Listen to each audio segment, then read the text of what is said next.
Yeah, and then full screen it. And then we full screen it, and then... Wish we get that fucking ad off the bottom. Verbo. Like, God damn you. Okay, we can't fit the whole thing on here like the last time we did. Oh my God, more ads. Get this shit out of here. You know what? I'm going to go to Verbo. I will.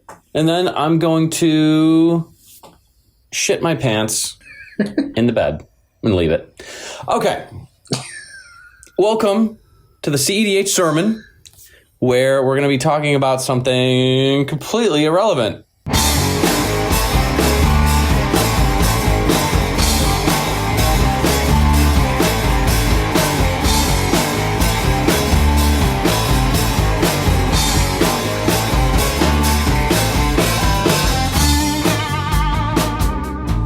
So what we're going to be doing today is an MDFC tier list for cEDH.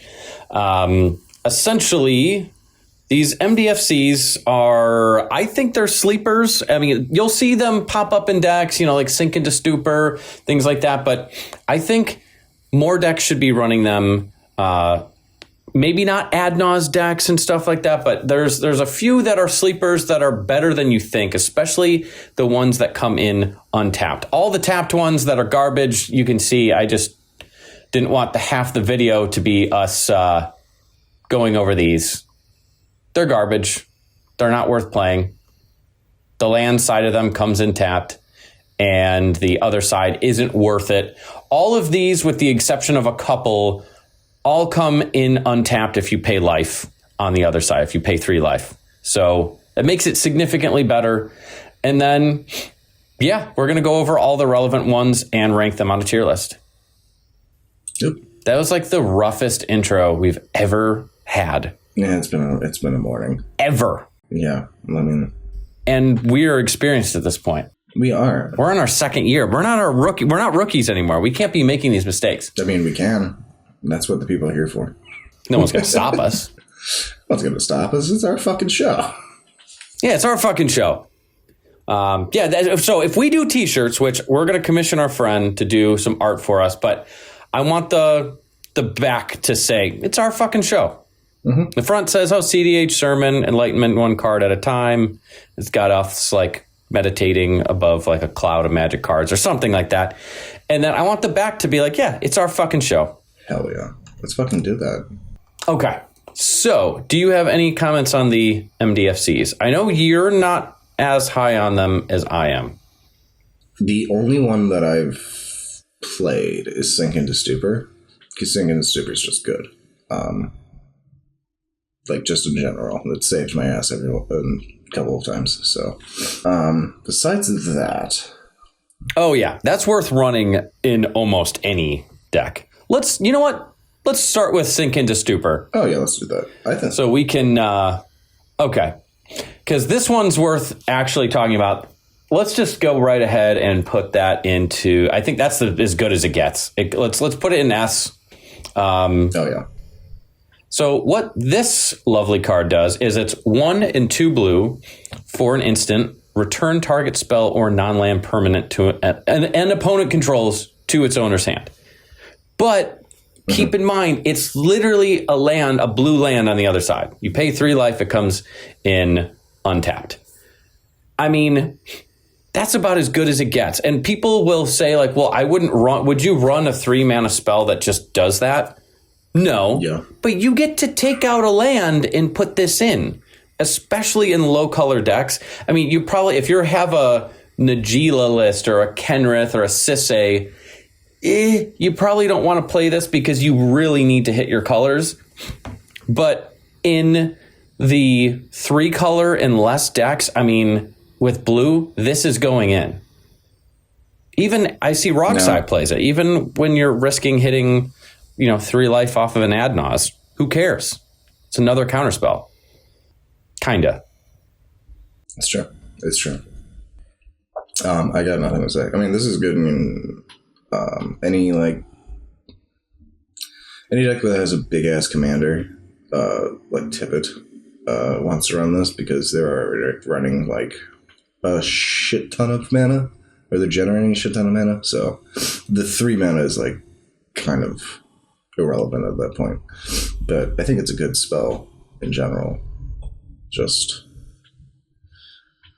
like you asked if I would run this if it was just the front side, and honestly, yes, I would, because I like the effect. Yeah, it is good because I said it's like kind of like a counter spell. You do return the spell off the stack to its owner's hand, but that also works for something. Let's just say someone's casting a Tivit, and that just to go off that example of not playing Tivit, but you're against Tivit. For 3 mana, you send Tivit back to the opponent's hand, and you basically time walk them, and they're going to have to, pass the turn, go back, untap, and recast it the next turn. I mean, and any turn without Tivit on board or getting cast, an extra turn is, that's a lifetime. Someone else, you could win before that happens. So, yeah, it's just, and then, it feels bad a little bit if they have if they're a rogue rack, like a Rog Thras deck, and they play a Fierce Guardianship, and this is the only thing you have in your hand. Well, they're just going to play it again for free. But you can also, it's a bounce spell too for any non-land permanent. Mm-hmm.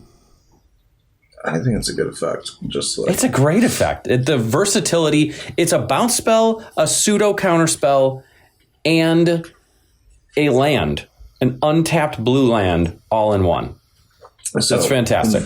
The one time this saved my ass in a game was someone was going for a Thassa's Oracle Demonic Consultation mine, and they tapped themselves out using Mistrise Village so that Demonic Consultation couldn't be countered. And I was just like, well, it can't be countered, but I can sink into stupor it. And he's like, fuck. He wasn't able to cast it. You could have done it to the Thassa's Oracle too, but I'm guessing they responded to the ETB trigger, so yeah, it was already casted. But that would do it. I think I had other counter spells in hand, so I was prepared to just counter his shit, and then he tapped his Misread Village. I was like, okay, well, I still have a sink into stupor. And here's another thing that's relevant sometimes. It's just another little added benefit. If you have a Mystical Tutor and a really good opening hand that's super aggressive, but you're like, I just need one more land on turn 2 and I can go off. Let's say you have I don't know, a Thorical Demonic Consultation in one land and a Dark Ritual. I don't know, something like that in hand where you're like, okay, I can Mystical Tutor for this, play it as that second blue land, and I have got a Lotus Petal or something, and Thorical Decon. I know it's kind of that's a super specific example of a turn 2 win or something, but you can do things like that. Sometimes people will actually do that, and it's relevant for the other MDFCs as well. But yeah, we're probably not going to spend this much time on any of the other ones. It's just that Sink into Stupor is just that versatile, and it's good to give an example of something that is really good. Now, let's go the opposite way, and then we can kind of go in order. That last one on the list, Waterlogged Teachings. I kept that one on there simply because it's an instant speed tutor, but it is way overcosted. I was thinking maybe Yuriko might want this. This is 3 and a hybrid blue or black mana. For an instant, search your library for an instant card or a card with flash, reveal it, put it into your hand, then shuffle. Oh, it's not a top. It's just a put it into hand. And then it's a tapped blue and black land on the other side. So the tapped really hurts it. But in a deck like Yuriko, it can hit for 4 mana off the top and then either be a tutor or a tapped land. I would still put this into the D category or whatever we have right above F. Yeah. It's not a total failure, but No, that's not a total failure. All of these are total failures. Now, something like Ondu Inversion, for example, that's in the F category. Keep in mind, this is for cEDH. So Ondu Inversion in casual is like fucking broken.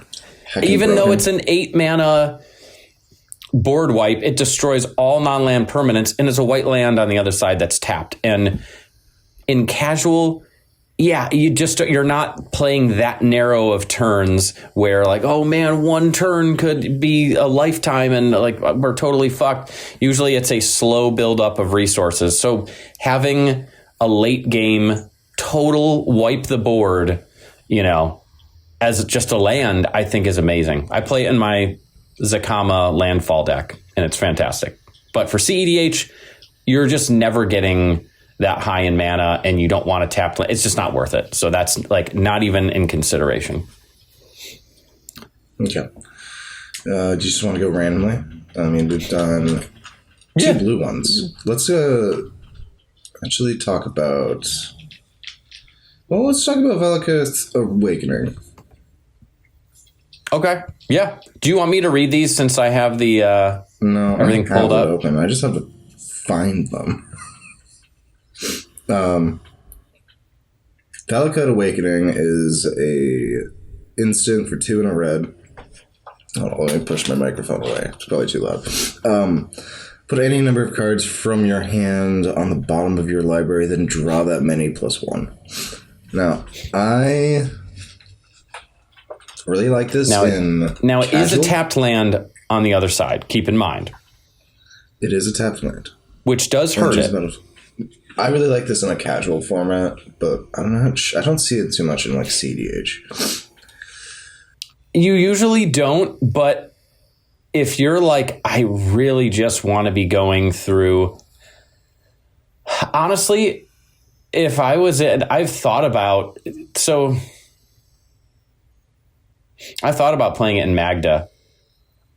Oh yeah, I feel like just because the ability to cycle cards, and you don't honestly, once you get a couple lands out, I know mana is good in any deck, but a lot of times it doesn't see, like once you get like Magda and another dwarf out and a couple lands and maybe like a Mox Amber and Opal or something like that, you just don't really, you're not really mana hungry.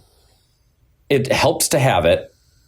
Absolutely. But a lot of time, and you don't want to use your treasures unless you have to for mana, but something like this where it's like, well, a tapped land, I don't really care that it comes in tapped that much in a deck like Magda. And then the ability to cycle through and just get rid of cards that aren't relevant, especially on the end step, because you're leaving yourself open so often mana-wise and doing things at instant speed. So you get back to your opponent's end step before your turn, and you're like, you know what? I didn't have to cast my Pyrokinesis or whatever. You know what? Let me just cast this for 3 mana, get rid of all the stuff I don't need right now, and refill my hand with new potentially, oh, dude, here's my Universal Automaton, or here's my Clown car that I needed, So yeah, I think I'd in still your put it in C. Christmas universe that you just described, yes, this would be like pretty good. I think in Magda it's good. I think in a traditional red strategy of like Underworld Breach, it's not good because it doesn't feel your breach like a normal wheel would. Yeah. It doesn't. I enjoy it because it's a one-sided wheel where you're not like going down a card, where you're getting rid of your hand plus this card and drawing pretty much exactly what you had. Yeah. Not pretty much. Exactly what you had to begin with. It's like a personal windfall, only you don't go down a card. Yeah. The only issue with it is that, well, there's 2 issues with it mainly. Cards don't go in your graveyard, which may or may not be an issue for you. If you're not doing Breach, it's not. But like, if you are doing Breach, that's a downside. And then the backside is that it's a tapped land, and you don't want to be playing tapped lands. Yeah. But I think this is a really good card in general, like as a casual card, but I don't know if I would put it in C. No, I'd put it in C. Just because for cEDH, like if we're talking it's a tier better than Waterlogged Teachings, but not by much, just because I think Waterlogged Teachings is way overcosted, whereas it feels, if this was 2 mana, ooh, man, that might change my mind. But I feel like then it's a little busted, and it's like, I don't know. It's too busted for casual enough. If it's just a 1-drop. Yeah, Winds of Change. Oh my God. Dude, that would be 100% run. Winds of Change. Seat 1 played turn 1 Winds of Change. And everyone's like, oh, okay. We just spent 20 minutes trying to figure out our hands. Oh yeah, when everyone's mulliganing down super hard, and doesn't each person only draw what they had in hand, so they don't get to draw a fresh 7 or anything? Yeah, that's rough. In the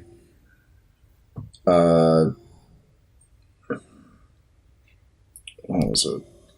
No, one of the second seat player, he didn't have a second land. Like, his only land throughout the entire game was Gemstone Caverns. And like, he was just out of the game the whole time. Honestly, those like early wheels can absolutely fuck someone over.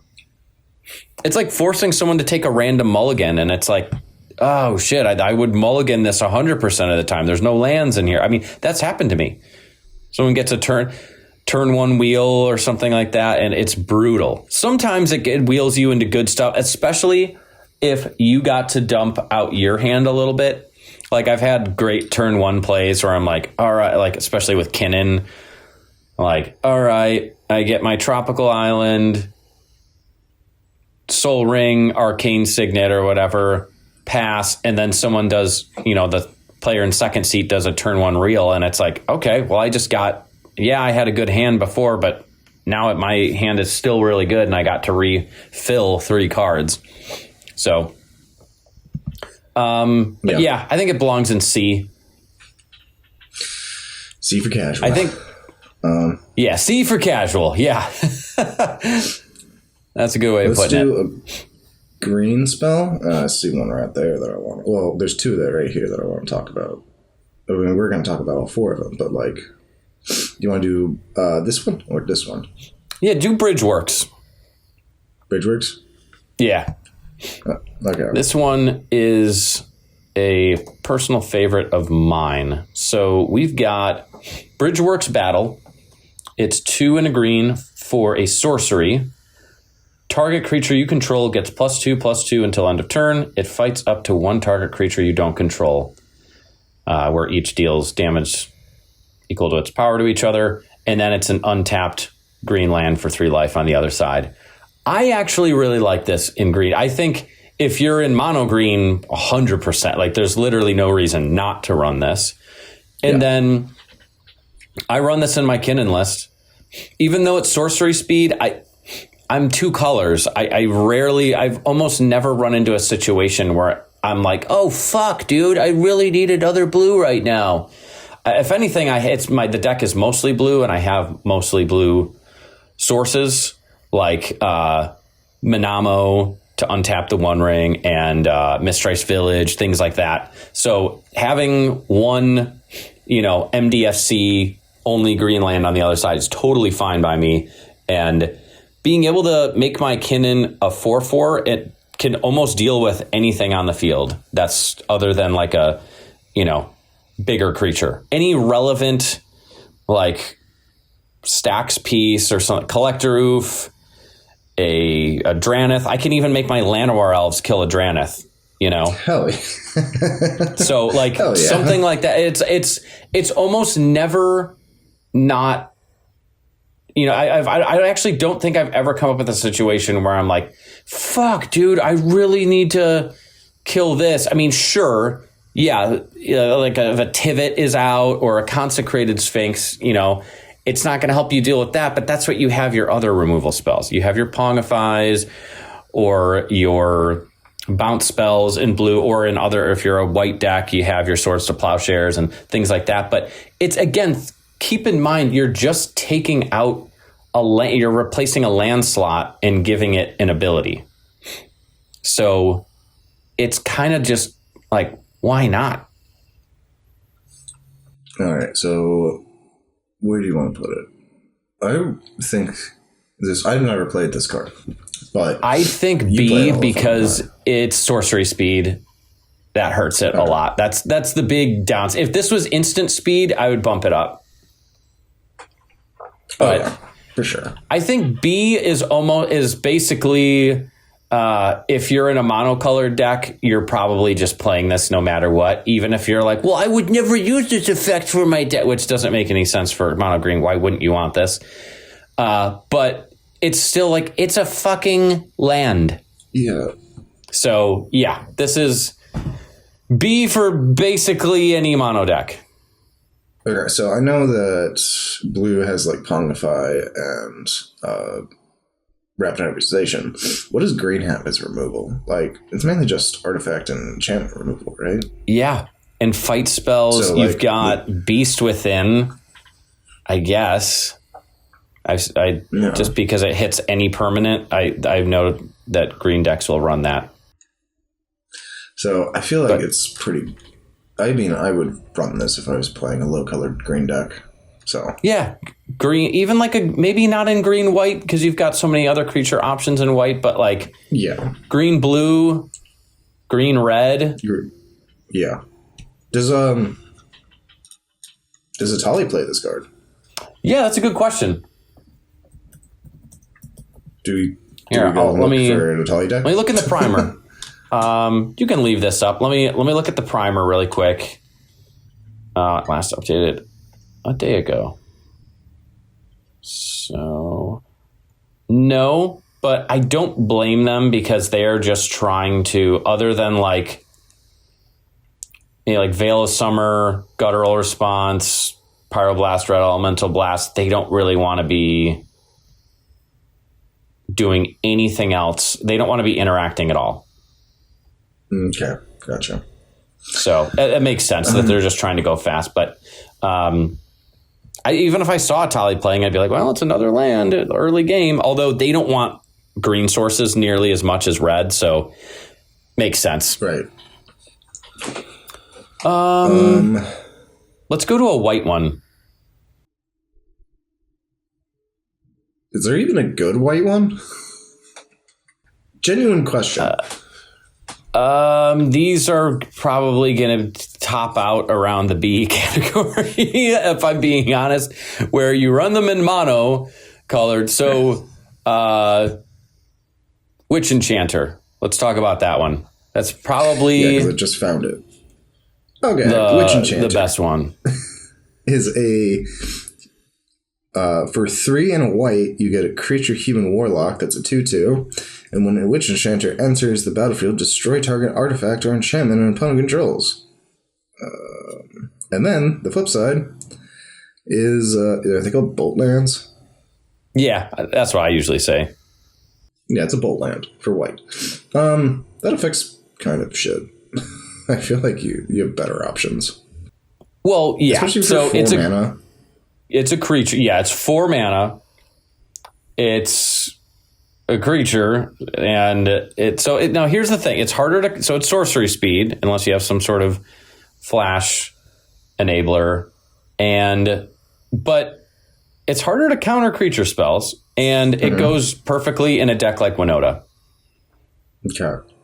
Or mono white. Almost every mono white deck, because it's just instead of your 12th planes, you run 11 planes in this instead. Because who knows? Like what? Yeah, if the game's going on and it's turn 5 and you're like, oh shit, I do have 6 mana available, and there's something that's completely shutting me down, and we need to get rid of it. Is that or just Winota, true where it just comes in. Is this just true for all of these white cards? Like, if you're running mono white, you might as well run them. Yeah, we can go through them quick. I think Razor Grass Ambush. We'll do that one last. So put Witch Enchanter. I think it goes in Winota. I also put this in the B category because it's untapped. I'd put it in C. I don't think this is really good. Like, sure, you'd see it in Winota, but that's one deck. And all mono white decks. Sure, but how many mono white decks? I mean, we figured this out last week, but like... Yeah. You're really going to be Okay. running... Yeah. It's C. Okay. Yeah, I see what you're saying. Well, like, put it this way, like... That's way more relevant of an effect. What is it? Bridgegate Battles or whatever? It's more relevant. You'd see it in war decks. This Witch Enchantment, not really. Like, okay, but let's move on to the other white spells. Yeah, do Amiria's Call, and you could probably put it right next to that. This one's also just like a, hey, this is almost always going to be played as the land side. Yeah, but if you want to 4 and 3 white and a sorcery, you can create 2 4/4 white angel warrior creature tokens with flying. Non-angel creatures you control gain indestructible until your next turn. Man, this really should have been fucking instant. Oh God, even then it would be terrible. Fuck that card. Don't play that. Oh God. All right, Razorgrass Ambush, read this one. This one's at least like you can justify because it's a little bit of interaction, I guess, or removal. Okay, so for 1 and a white, you can deal 3 damage to target attacking or blocking creature. That's all right, I guess. You have a little Bolton in the back pocket of a mono white deck. Yeah, we can put that in C tier. Yeah, okay. For the audio listeners, the last card was put into D tier. Yeah.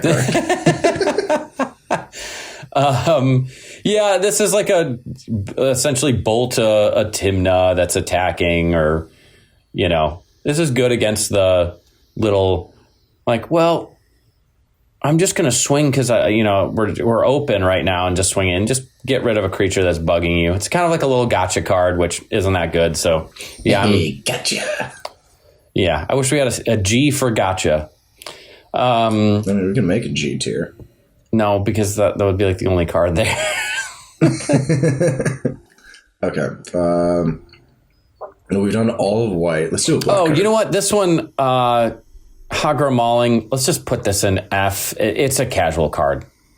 Okay. You're never going to spend 4 mana for a removal because there's another one that's actually, I just said never 4 mana for a removal. I was going to say that comes in tapped because there's Fell the Profane, which is 2 in a black for an instant, destroy target creature or planeswalker, and it's a bolt land for black on the other side. Mono black is I know it's 4 mana, but at least it's instant and it's a land. Like, again, even if 90% of the time you play it as a land in low colored decks, this goes in Yuriko, it goes in Karik, it goes in any other mono black decks that anyone's playing.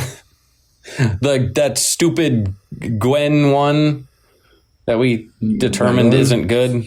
Gwendolyn? Yeah, Gwendolyn. That's not that good. Let me ask you a question, though. Why would you run this if you could just run Hero's Downfall, which is 1 less? Oh, because it's not a land. But who gives a fuck? You're playing mono black. You know how much ramp mono black does? Like, it's a land on the other side. Oh, God, don't ever play Hero's Downfall. Don't ever play that. And it is a bolt. Why do not Hero's Downfall? Because that's 3 mana for the exact same just the effect. Yeah, but you just get the effect, though. You don't get a land on the other side. Think about the amount of, like, you get to take out a swamp and put this in instead. I just don't think that's that good. Even in my mono casual deck, I don't have this. That's stupid. I don't think it's stupid. You know how much fucking shit I have? I'm playing, like... Hold up, I have it right next to me. I have, like, the only Witherboon or something, the fucking only mono black counterspell in this deck. I'm running that shit. I'm not running this fucking... All right, I can't wait. Fell the Profane. I can't wait to Fell the Profane. Next time we play a game, I'm just going to throw it in. Okay. I'm going to throw it in Tivit. I'm going to throw it in Tivit just because. It's going to be cut immediately after the first time it gets used.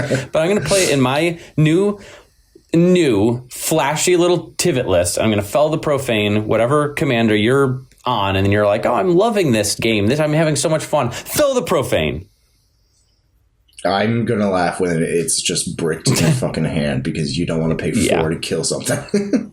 Yeah. You're not wrong. I'll put it in C tier. D. D tier? C? Not even C? I said C tier. Oh, yeah. I thought you said You're D. the one saying C. D, which I mean... Yeah. No, it's C. Because, of course, in a mono black deck. I mean, I feel like all of these are just like, of course you're going to put it in a mono deck. But, like... Not necessarily. We didn't have any other topics to do today. No, we kind of just, like, flung this together, as you can see, because we were using somebody else's tier list. Yeah. And I'm slightly sick and, like, woke up an hour ago. Yeah, so. You sound like shit, man. Hey, thanks, dude. I feel like I've been dodging. Everyone around me has been sick, and I'm like, how have I not gotten sick yet? Ugh, it's fine. I hope I avoid it. I'm not terribly sick. I just feel like a little drowsy. Okay. Next on the list, let's do Balagad Recovery, because I like that card. Okay. So Balagad Recovery is for 2 and a green. You get a sorcery, return target card from your graveyard to your hand. And then the flip side is a land that enters tapped. Yeah, that really just wind out of the sails. It's also 3 mana for that effect. You have regrowth for 2, which is kind of like the same argument you were making with like the Fell the Profane and Hero's Downfall. And then you've got Noxious Revival for free. Mm-hmm. Now it's instant and it goes on top. But you could just do that at someone's end step and then draw into it. Exactly. And you got Reclaim, which is basically the exact same thing, only you can't pay life for it. It's just 1 green mana, instant speed, which doesn't really see play just because Noxious Survival is free and it's that much better. You've got Regrowth for 2 mana that hardly sees play. And then you've got Eternal Witness, which is like also 3 mana, but it's a creature and you can flicker it and do combos with it. Okay, so, Ian, I get it. This card is incredibly outclassed. Was it? I mean, it is. I love it in Cat. Of course, I have it in my Landfall Zakama deck. I want to put it in D because it's terribly outclassed, but I don't think it belongs in D. But it doesn't really belong in C. Yeah, you can't compare it with those others. It's like at least those others are like you might play them. I wouldn't even play that in a mono green deck. I'll put it in D. I think it's in the it's the best of the D tier, but it's not. Yeah. I wouldn't play it. It's terrible. King of the Turds. King of the Turds. All right. Let's do a blue one. How about this one? You play this damned card. Well, Hydroelectric Specimen. Yeah, one of them is more so just because, like, why not? But so Hydroelectric Specimen is 2 and a blue for a creature weird. That's the creature type. It's a weird. Okay. Weird. I always forget that, and I'm like, are there any other? How many weirds are there in all of Magic? Scryfall, weird. What? There are 15 weirds. Why? Weird tribal. It's not even enough, and they're all of the same blue and red, so you could make a Spellslinger weird tribal. And don't challenge me to do that because I'm not going to fucking do it. Unless you could run Changelings or something. But all right. So what it does, it's a 1/4 with flash, and when it enters the battlefield, you may change the target of target instant or sorcery spell with a single target to Hydroelectric Specimen. I like it in Kinnan. That's really good, honestly. I feel like it's basically like it's a flash speed in a deck where you have access to more mana, and I've been on that, like, okay, I'm holding up a Kinnan activation and someone's like, all right, I'm on the end step, I'm gonna Swords Kinnan. And I'm like, okay, fuck, well, I better activate him now. And I hit this on the top and I'm like, yeah, we'll flash this in and he'll get exiled instead. Thank you. And they're like, fuck. It's like you can't counter it. I guess if you had a Trick Bind or something, but let me know how many times you run into Trick Bind, and that's about how many times this will ever get stopped. So here's the real question, man. B or A? It's too high costed. It's got to be B. I mean, for the effect cost, 3 is not that bad for it. I mean, you can hardcast a fucking deflecting SWAT for 3. Yeah, but it's not. If it was change the target of spell or ability, stop, that would be awesome. But it's 2 hydroelectric specimens, so you can't get rid of counter spells with this. Yeah, that's true. So if you're casting something and someone counters it, it's like cast a counter spell. This isn't a deflecting SWAT. If it was, fuck yeah, it would be. It might even be an S. Or at least A, but yeah, no, it can't be above B.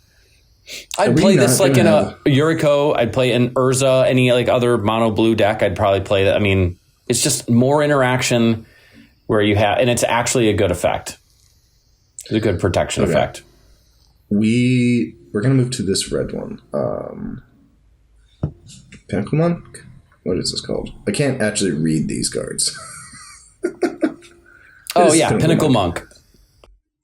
Okay, so for 3 and 2 red, you get a Jin Monk creature that's a 2/2 with prowess. And when Pinnacle Monk enters the battlefield, return target instance or sorcery from your graveyard to your hand. Oh, that's not that good, is it? So, at first glance, it doesn't seem like it is. But keep in mind, it's an untapped land. On the other side for red.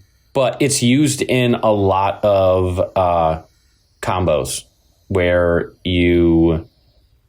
it's almost like your Eternal. Think of like where Eternal Witness is in some of those green combos where you keep bringing it, a certain card back over and over again. Pinnacle Monk is like the red version of that.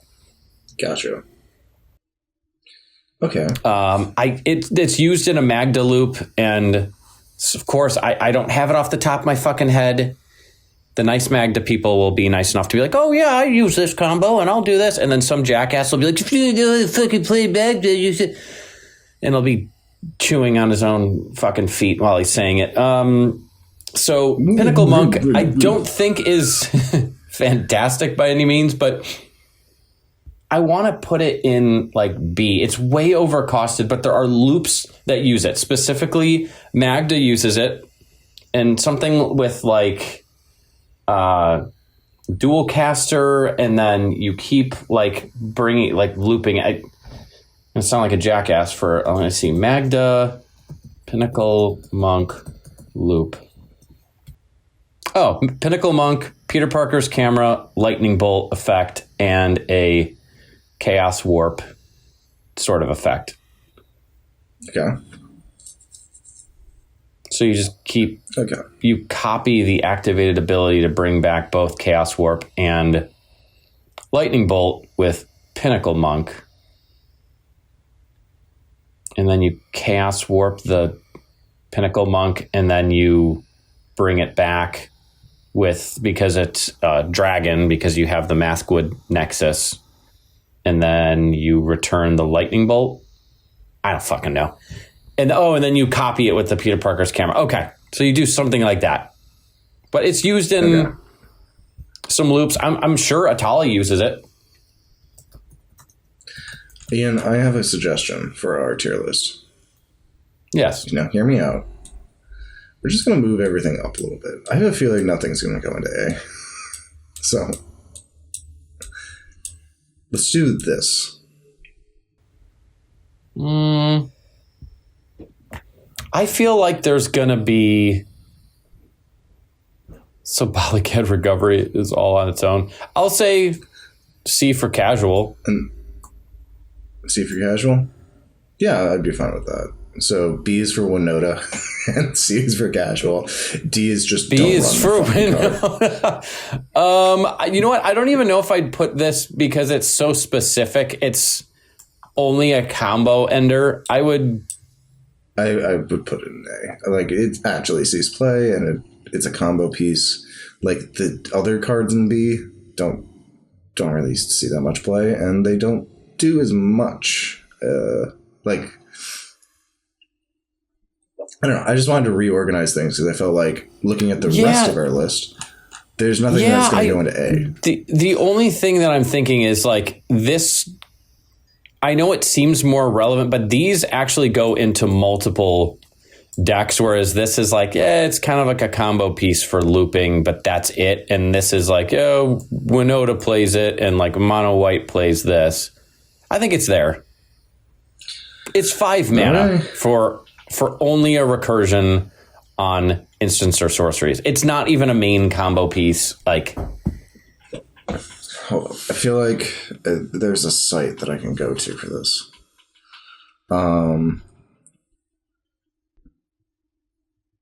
Wait, 4% inclusion for what?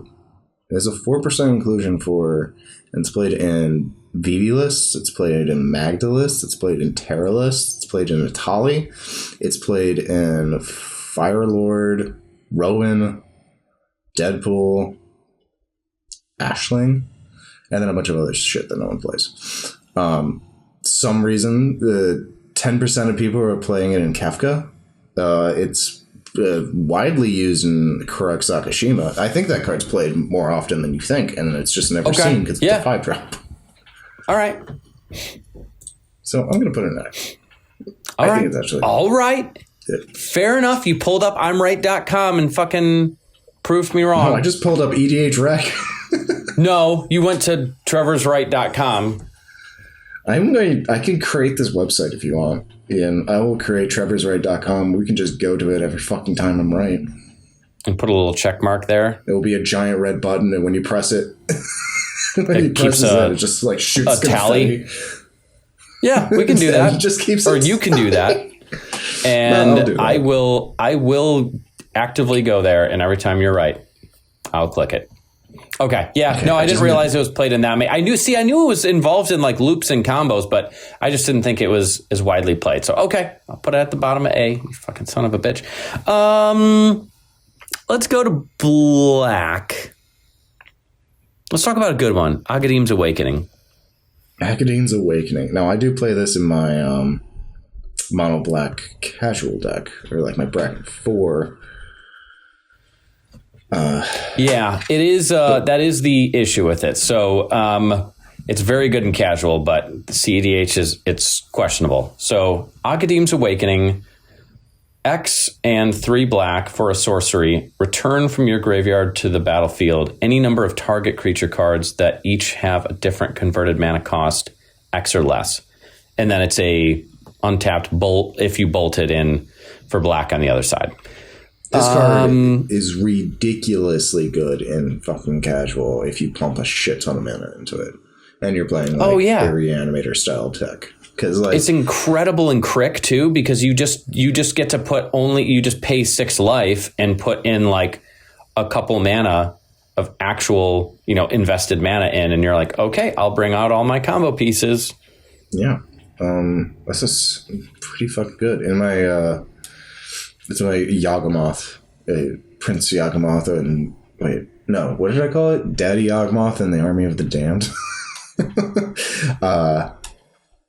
But like in that deck, I use it to get out like Villas and then all my like little shits that just do a whole bunch of things, and usually the combo that's pieces. A lot of mana then. It's a lot of mana. But like, Villas. Yeah. But you can get Villas and then a shit ton of other things. Yeah, I think, and it's good in Yuriko when you have like, I can get an unblockable and then a 2 mana utility creature or something. Yeah. You brought up Crick and Yuriko, and I feel like it's good. It's going to be a B tier. What do you think? It's just that it requires so much mana to be good. If this was instant speed, where you could wait on the end step or something, but like, oh man, if you get blown out with this too, that sucks. I think it's C. Yeah. The mana investment is just, and the fact that it's 3 black pips, which I know it's like, well, look a dark ritual into it, but you just need so much mana, and if it gets countered, it's rough. But great and casual, might be in a couple cEDH decks. All right, we got 2 of each except for white because we just Got rid of those. Just blew through the right raid. away. Want to just go through? Want to go in Wooburg order? Yeah. All right. Let's talk about one that's crazy. Well, we'll go one of each, and then we'll go one of each again. So let's do Seagate Restoration. You want to read this one? Yeah, let me find it real quick. Seagate Restoration is for 4 and 3 blue. You get a sorcery. I love it already. Draw cards equal to the number of cards in your hand. Play one. Wait. +1. You have no maximum hand size for the rest of the game. So you just draw a shit ton of cards. Maybe. And then it's a bolt land on the other side? Yeah, it's a bolt land on the other side. This is a Kinnan and Yuriko card. I actually don't see, most lists don't even run this Kinnan in Kinnan, but I'm like, dude, why not? It's literally a fucking blue land. It's like an island. Who gives a shit? And it's like, if any deck you're going to have, there's like drawing cards in Kinnan it's like, because your card quality, it's like, man, if you get a handful of cards, man, is that fucking, even if it feels like, okay, I have 4 cards in my hand, including this, and I'm going to cast it for 7 and draw 4 cards. Honestly, though, it's like half the time I have like 14 mana, and I'm like, do I activate Kinnan twice? But sometimes I just want to get a nice hand refill.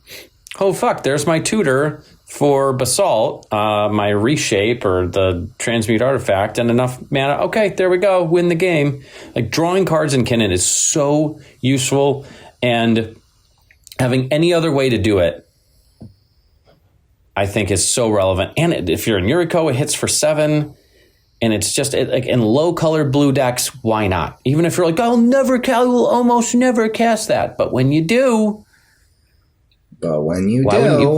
If you're Urza or Arkham Dagson, I mean, does Arkham Dagson play this? Arkham Dagson, cEDH. If they don't play it, you're out of your mind. I feel like it's... Yeah, they do.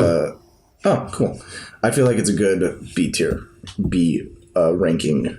I think it fits well with the other...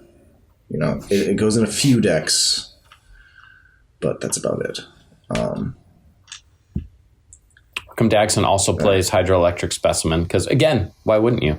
I'm pretty sure they play all of the MDFCs. Yeah, they play 3 MDFCs. So Hydroelectric, I'm guessing Sink into Stupors a lot. Yeah, Sink into Stupor and Seagate. Okay, nice. Let's go on to a black one. Which one do you want? Let's do this one. I don't even know what that one's for. That's I can't read it. Malakir Rebirth. So this one is 1 black for an instant. Choose target creature. You lose 2 life. Until end of turn, this creature or that creature gains. When this creature dies, return it to the battlefield tapped under its owner's control. Unfortunately, it is a tapped land on the other side. I've seen a couple decks run this, like Celeste. Or I've seen back in the day, Corvald would run this sometimes. It's like so close. There are other cards, though, that there's another one that's like not dead yet, maybe. Let's see. MTG, not dead yet. No, it's not dead after all. And it's basically the same thing. Until end of turn, target creature you control gains. When this creature dies, return to the battlefield under its owner's control, then create a Wicked Roll token attached to it. And the Wicked Roll token is a enchantment aura where it gives the creature +1/+1, and when it's put into the graveyard, each opponent loses 1 life. So it gets around 1 ring protection. I mean, I don't know if there's any loops with that, but I've seen other people use the lose 1 life or the Wicked Roll token as a way to, infinitely creating those and putting them in the graveyard to drain people to get around 1 ring. It's kind of like the Not Dead After All is slightly better because of that, but then you have the land on the other side. So I don't know. I've seen it in a couple decks. It's too narrow, but I'd play it in like Carrick, like a mono black deck as a way to, if you have a commander centric, you know, like if I was playing that Guinevere or Gwendolyn, whatever, I'd play it because yeah, people are everyone's just going to try and destroy your commander. You're like, hey guys, next turn, I'm going to get a Bolas's Citadel. And you're like, okay, well, can't wait to fucking swords that. So having at least a protective piece in a mono black deck, or to protect your Carrick, or some sort of get like a double ETB, sacrifice, you know, get the ETB, sacrifice it, cast this in response, and then, or cast this, then sacrifice it, bring it back, get it. I've done that with Celeste. You get double Celeste triggers. Yeah, it's meh. It's eh. It's a real meh. We don't have an E tier, Ian, so you gotta. What's our meh tier so far? The B? Well, C is technically casual, but I feel like it's better than C. So yeah, because the cost is super cheap. It's 1 mana and colors where you don't have access to blue. So would you play this like in a black-green deck? I don't know. I might. You don't really have too many other than like Veil of Summer. A way to keep your commander around. If I had a creature that I want to do this with, I guess. Oh, you know what you could do? Oh, wait, it's Protean Hulk. Right? Get a double, sacrifice it, Hulk, get it back. You could do. No, this seems fucking dumb. I was gonna say you could. What's the fucking card called? Hoarding Broodlord. But you would need a Hoarding Broodlord this or Saw in Half in your hand. Because then you would Hoarding Broodlord to get the other card that you don't have. Cast this, then Saw in Half. Then you get 3 Protean Hulk triggers. So would you do this for an extra Protean Hulk? Or not Protean Hulk, Hoarding Broodlord? I don't know, maybe, depending on what the lines are. See, in something like, because this is going to become relevant in a couple episodes, spoiler, we're going to have someone on to talk about Dina, which in the episode before this, we were all kind of talking and being like, oh yeah, like what's some, when we were ranking the, what's the best deck in each color combination, you know, what are some unknown decks? I'm like, well, I think Dina is pretty good for Golgari, and you don't really see too many Golgari decks running around. So I'm like, well, let me just build Dina and fuck around with that. So we're going to have a guest come on and talk about that pretty soon here. But I wonder if this card would go in that, because so the Protean Hulk lines are usually pretty specific, but sometimes what you could do is, just to be extra sure, is you get the extra Protean Hulk trigger, and you get out like a Dosen and an activated Sleeper, which becomes a copy of the something that entered the battlefield this turn. So you have it enter as Protean Hulk, but then Protean Hulk would come back. I don't know. I don't know. I don't know the deck yet. I've just started looking at it, but I'm sure there's something with Protean Hulk that you could do. You can do it with Celeste. Anything that's entering the graveyard and has some sort of ETB effect. I mean, yeah. Hell yeah. It's not terrible, but yeah, it's pretty meh though. It's pretty meh. Okay, let's move on to R Red. Which one of these do you want to do? Let's do Sundering Eruption, because that one is, and I think you're up. I got to the wrong one. Sundering Eruption. For 2 and a red, you get a sorcery. Destroy target land. Its controller may search their library for a basic land card, put it onto the battlefield tapped, then shuffle. Creatures without flying cannot block this turn. That's actually a good card for for a Tymna deck. I'm thinking Tymna Dargo would Yeah, I mean, I would run that in Timid Dargo. Maybe. I don't know if they'd want it because of the 3 mana and like Adnaz they typically play. And it's a bolt land on the other side. Well, I mean, think about it. You can just get rid of someone's Gaia's Cradle, and then most people aren't running fucking basics. That is where it becomes Actually, relevant. I've seen people run like 1 or 2 basics because of effects like this, or what's the other one? Path to Exile. Path to Exile, yeah. People run like 1 Assassin's or 2 Trophy, that too. Yeah.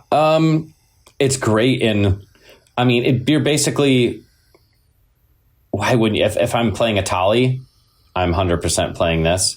If I'm Magda, I'm 100% playing this. Just because they're red lands on the other side. But also it's even more relevant for something like Magda, where you don't want people to be able to block your dwarves. If you don't have if it's early game, you don't have a tapper, and someone has that fucking Rogthras player is like, yeah, turn 2, I already have my Cradle out. You play this. Now your shit's unblockable. Then swing with your dorks at the Rogsai player or whatever, or that had a couple little things out or whatever, or just anything. I mean, I wasn't expecting this, but I'm going to preemptively put this in A tier. I think this is pretty good. Like, I feel like... I think so, too. I think in this current meta that we're looking at, people should look at more land destruction, because Gaia's Cradle's decks just go off with, like, little to no... no one's keeping them in check. No one's keeping them in check. Play more land destruction. Play Armageddon, for fuck's sake. I'm tired. All right. Wake the fuck up, Ian. We're recording a podcast. You always say this. I know, and it's mainly for myself too, because I'm also tired. All right, let's get one out of the way that's iffy. Turn Timber Symbiosis, 4 and 3 green for a sorcery. This is like a worse Seagate Restoration. Look at the top 7 cards of your library. You may put a creature card from among them onto the battlefield. If that card has a converted mana cost 3 or less, it enters with 3 additional +1/+1 counters on it. Put the rest on the bottom of your library in a random order, and it's a bolted in green land on the other side. This is straight Dookie, Ian. Sure, yeah, but every mono green deck runs it. I used to run it in Kinnan, but I would rather, as soon as Bridgeworks Battle came out, this immediately got replaced. Every mono green because deck plays it. They might play it. Doesn't mean they're right, though. I feel like this is... Why would you play an extra forest over a potential get out? I would play literally anything else. Woodfall Primus or your Ashaya for free? You would play a forest over this in a mono green deck in Selvala. I would play a Dryad Arbor over this. Oh. Well, the Dryad Arbor is already in the deck, as is this. I'm saying so is the goddamn forest. But the Dryad Arbor is a worse forest. Technically, depending on how you look at it, because it's a forest you can't even tap. I would rather play a Dryad Arbor than this fucking card. All right, well, it's played in Selvala. Okay, fine. We can put it in C or B. Yeah, but I think it's straight Dookie. Yeah, put it in C. Put it in C where it belongs. Let's see if Luma plays it. No, Luma probably fucking plays this card. Oh, If Luma probably plays this card, okay. If Luma plays it, let's see. I don't know yet. Okay. I don't know. You know what? They don't. They don't? Okay, so it goes in C. Fuck you. C for cunts. You know, I don't know why they wouldn't, because you don't. I guess you just want. Oh, yeah, they only have 3 basic forests. They have so many other. Yeah, they don't play any MDFCs, probably because they're like, I can't get it back. So that makes sense. Yeah. If it's not good enough, okay. Fine. Straight Dookie. All right, Glasspool Mimic. This is the whole. So it's it's a tapped land on the other side, which really hurts this. But otherwise, it reads pretty good. We got 2 and a blue creature, shapeshifter rogue. It's a 0/0, but you may have Glasspool Mimic enter the battlefield as a copy of a creature you control, except it's a shapeshifter rogue in addition to its other types. Yeah, it's only a clone. It's a clone, but it's only that you control. It's 3 mana, which is slightly higher than the, solid rate of 2 that you typically see. But it is a land on the other side, but it's tapped. And I think... And it's a rogue. So this is a Yuriko card.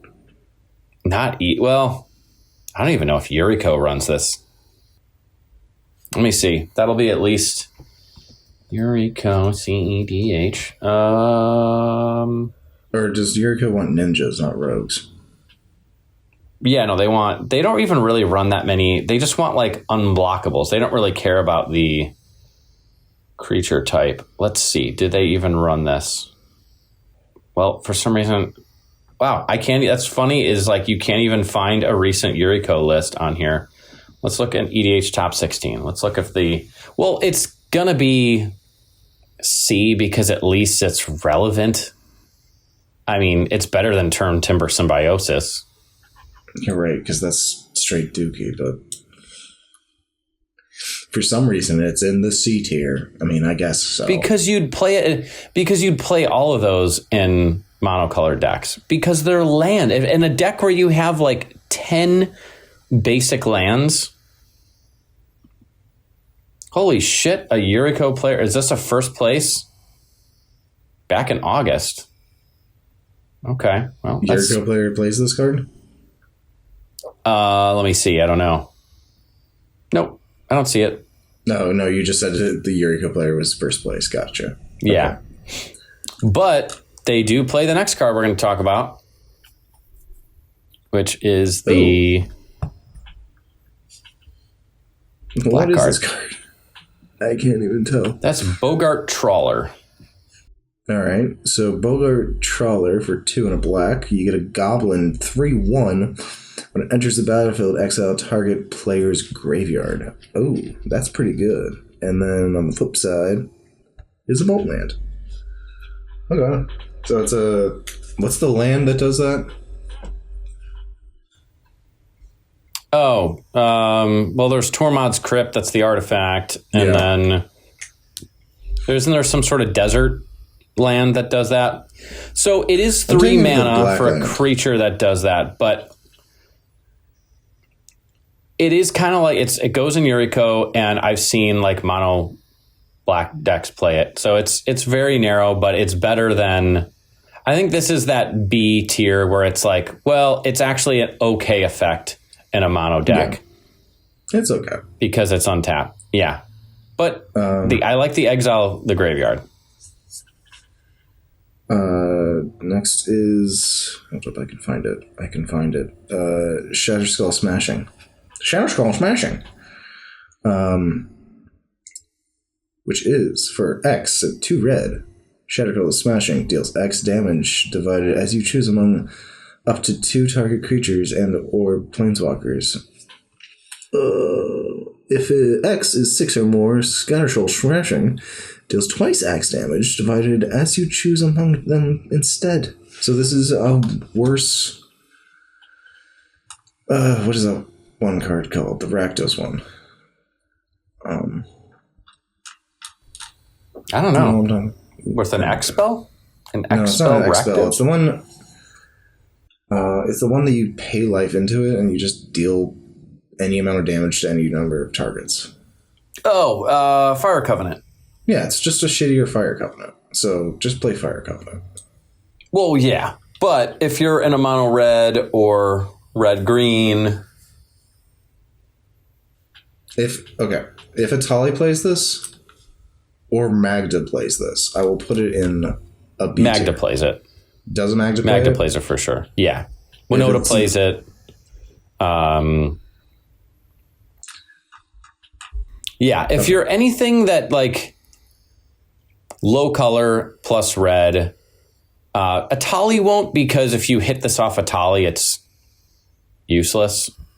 Right.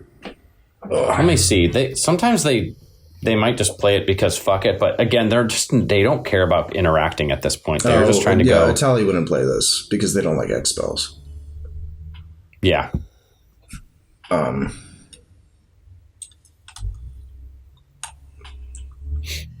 If Magda plays this, yeah, I'll put it in here. I think it's a B.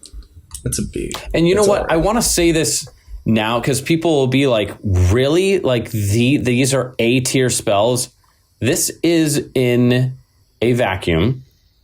And like, honestly, the only ones that will go in every deck are the S tier. Like this is every deck.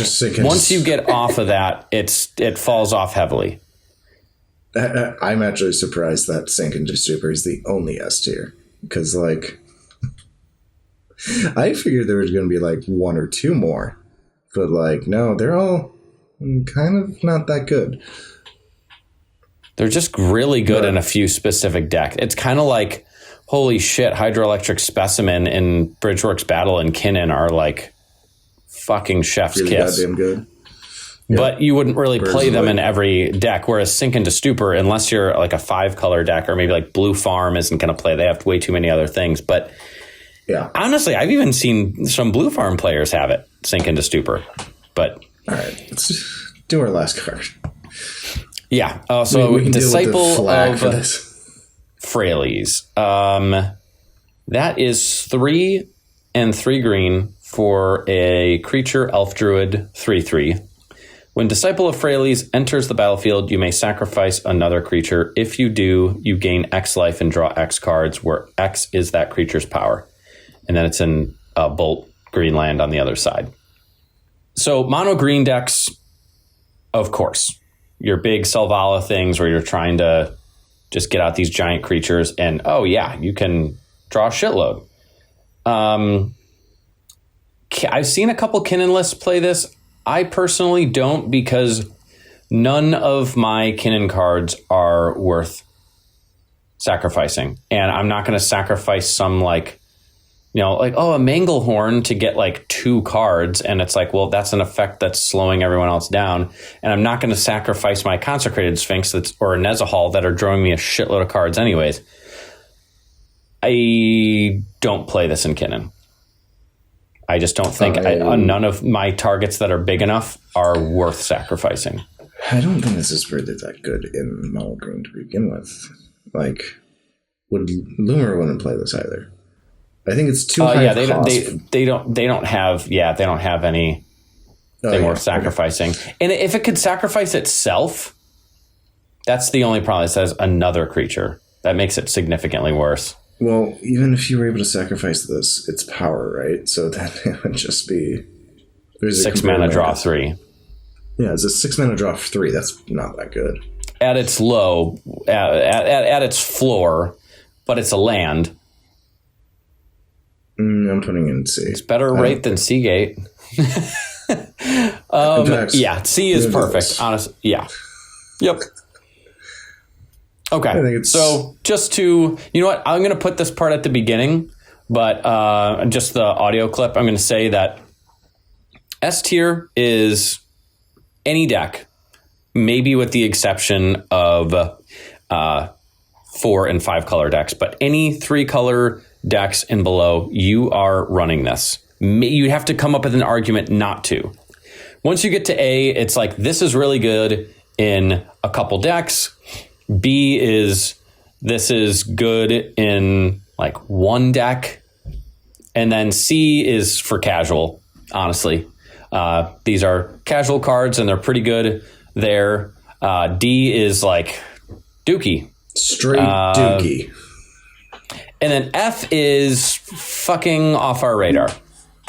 Yep, we were talking about those. In fact, clear the row images. We don't need them. So clear the row images. We don't need them. Doesn't want to do it. Okay. That's fine. Okay, fine. Go fuck yourself. Go fuck yourself, tier list maker. Delete row. Yeah. I think I and it deletes the images. Oh. We're going to have to redo it. Oh, no. I don't have time for this shit. No, we're not going to redo it. Done with that. Yeah, send that to me. And hey, it's only an hour and 15 minutes. Hey, So while you're doing this, we I'm going to start doing our spiel, where we talk about how we're doing podcasts almost every week. And we have some Patreon content, and we'd love it if you followed us on there, because even as a free member, just join in the discussion and start creating a little community. We've got our Discord up, the cEDH Temple. The links will be in the video descriptions going forward. Non-expiring links, so join in and just start messaging spam anime shit. We have a whole thing. We have a fur babies thing. So if you have cats and pets and dogs and hamsters or whatever, send it. Just send those pictures in. Who cares? Just start creating a fun community. We love that shit. Speaking of Patreon, we've got a couple patrons that we absolutely adore. I saw one of them made a comment. There's like a little survey on there, and the comment just absolutely warmed my heart. They said, I think it was Noah H said, I probably wouldn't have ever played cEDH if it weren't for me finding this podcast. And I was like, holy shit, that's fucking awesome. Holy shit. So Noah H, I haven't seen that. Thank you. Thank you so much. And then we've got Zeno. Thank you so much for being our newest patron. And then we've got our OG, most dearest to our hearts, Champ Pharos. And then, of course, we've got Smoke Shot, which I had to pause the video and add this in post because you snuck in just in time. So we've got a fourth patron. Hell yeah. Also, I know who you are. And fuck Lumra, right? And pretty soon, I think I might have mentioned this in the last episode, where I'm going to come up, Trevor and I are going to come up with some sort of $3 tier, because there's a couple of you guys giving $3, which, like, holy shit, that's awesome. You didn't even have to, and you're giving that. So we want to make that worth it. If there's anything that you guys can think of, feel free to suggest. I don't want it to be something that we're locked into, where if for some reason I can't, it's like, oh, we'll do this every month, and for some reason our schedules are crazy. I know Trevor is going to move again. What's up? Well, so we might be a little busy for a little bit. So I would hate to be like, hey, we're going to do this for $3 members, and then we can't a certain month or something like that. So, but we want to do something. So we'll brainstorm on that. That'll be coming soon. We did a Lord of the Rings tier list for all the characters. So that'll be our next Patreon exclusive content. It's just $1. I'll try and get one out a month. Fun. That one was fun. And that was actually like an hour long of just us ranting about Lord of the Rings characters. So yeah, if it's $1 a month, just yeah, anything else other than cEDH and Magic, that's what the Patreon content's for. Just if you like us enough to pay us $1 a month, you get to see us rant and rave about other shit other than Magic. And then Trevor, do the thing with the socials. You do the thing. You're good at it. We've got Twitter, we've got a Blue Sky, and we got an Instagram. We still have an active TikTok, but I'm like hell, I'm gonna fucking post there. So follow us on the other three, and then to follow up on the Discord chat. It's not just Magic the Gathering. We've got we're hoping to set up a community that like just plays whatever. If you want to play some GOAT format, you can do that. If you want to play a board game on Board Game Simulator, you just need a lobby. You can play there. Doesn't really matter. We just want to build a community on that Discord. So yeah. And besides that, make sure you like and comment and subscribe on this video, even if your comments insulting us, because we actually enjoy that shit. I actually do. It is pretty funny. Like I'll always joke about like I'll pretend to be one of those mouth breathing evil commenters, but it is just funny. It is funny, like hopping on like, oh, there's a new comment on the video, and it's just like, you guys don't know what the fuck you're talking about. I do get a laugh out of it. And the real ones that create discussion, I like those too. I like those a little more, obviously. But if you have to insult us, please feel free to. Please do. All right. And without further ado, peace out, nerds. I didn't even say it right. Nerds. Nerds. Oh, wow. Yeah, I'm still recording.